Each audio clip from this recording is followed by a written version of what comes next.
Koarmada II memiliki tugas dan fungsi menjaga kedaulatan negara di laut yang menjadi wilayah kerjanya. Wilayah kerja Armada II meliputi batas utara dan selatan dimulai dari perbatasan negara Indonesia, Malaysia, dan Filipina di Laut Sulawesi hingga perbatasan Indonesia dengan Australia di Samudra Hindia. Sedangkan batas barat dan timur dimulai dari alur Laut Kepulauan Indonesia I hingga alur Laut Kepulauan Indonesia III. Sebagai penjaga kedaulatan negara, Koarmada II mengadopsi konsep operasi militer perang atau OMP dan operasi militer selain perang atau OMSP. Kekuatan utama Koarmada yang dikenal sebagai Sistem Senjata Armada Terpadu atau SSAT. SSAT terdiri dari KRI, pesawat udara, marinir, dan pangkalan TNI Angkatan Laut.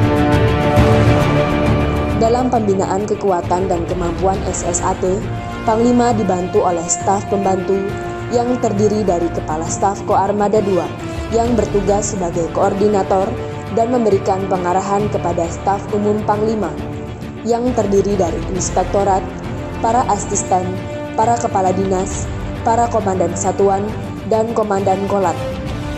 Sementara dalam penggunaan kekuatan SSAT, Panglima dibantu oleh Komandan Gugus Tempur Laut dan Komandan Gugus Keamanan Laut. Pelaksanaan pembinaan kekuatan dan kemampuan SSAT dilaksanakan oleh Komandan Satuan yang membawahi alutsista seperti Satuan Kapal Eskorta yang memiliki kemampuan peperangan anti kapal permukaan, peperangan anti kapal selam, peperangan anti udara, dan peperangan elektronika. Satuan Kapal Selam terdiri dari kapal selam yang memiliki kemampuan peperangan anti kapal selam, peperangan anti kapal permukaan, serta pengintaian taktis dan strategis.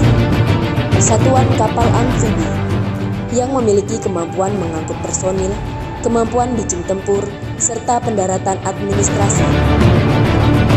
Satuan Kapal Cepat yang memiliki kemampuan peperangan anti kapal permukaan, peperangan anti udara, peperangan anti kapal selam, serta peperangan elektronika. Satuan Kapal Ranjau terdiri dari kapal yang memiliki kemampuan peperangan ranjau seperti penyebaran ranjau, pemburuan ranjau, dan penyapuan ranjau.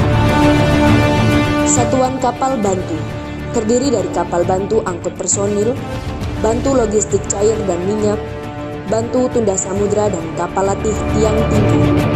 Satuan Komando Pasukan Katak memiliki kemampuan khusus seperti IOD, sabotase bawah air, netralisasi ranjau, dan intai taktis pantai pendaratan, serta penyusupan dari darat, laut, dan udara.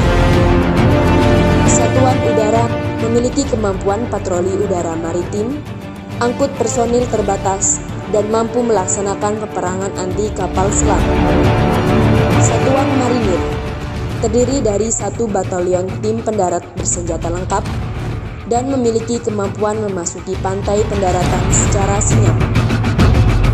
Untuk memelihara kemampuan prajurit, Koarmada II memiliki komando latihan disebut Kolat yang bertugas melatih dan menilai keterampilan prajurit serta mengembangkan taktik peperangan laut.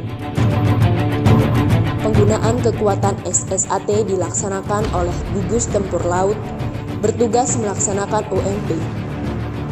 Melalui proyeksi kekuatan SSAT pengendalian laut dan operasi amfibi untuk mencapai tujuan strategis dalam rangka menegakkan kedaulatan negara di laut.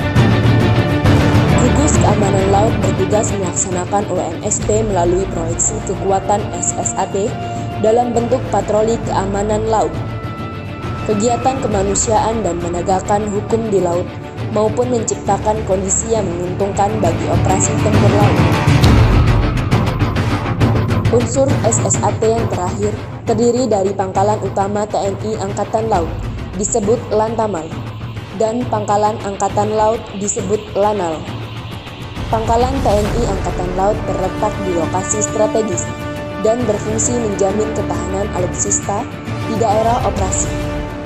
Lantamal 5 di Surabaya, Lantamal 6 di Makassar, Lantamal 7 di Kupang, Lantamal 8 di Manado, dan Lantamal 13 di Tarakan, dan Lanal-Lanal di berbagai daerah.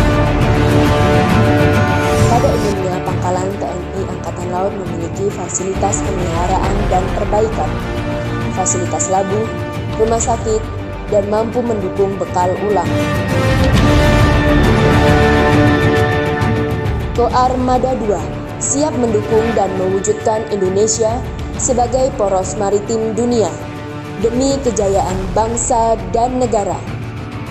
Gora Vira Madya Jala, Jalesveva Jaya Mahe.